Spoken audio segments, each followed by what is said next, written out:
Problema niyo rin ba ito sa inyong washing machine? Nagdi-drain ng pusa kahit hindi naka-drain?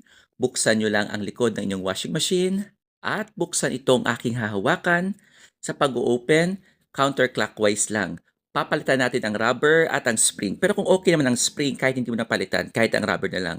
O tingnan nyo, ang dugyot na talaga. So, ang gagawin lang natin ay magpa-flush tayo ng tubig para malinisan ang kalooban ng ating washing machine. O, kita nyo? Nabili ko lang pala ang rubber sa Shopee. Nasa comment section yung link. Merong available para sa Panasonic, Camel, LG at Sharp.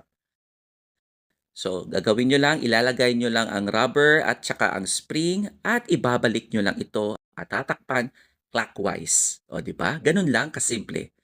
Pagkatapos i-hook lamang, pero talagang siguraduhin ninyo na ganito naka-straight lang bago nyo i-hook. At testingin kung okay na, takpan, at ganun lang. O di ba? Tingnan nyo, walang tagas,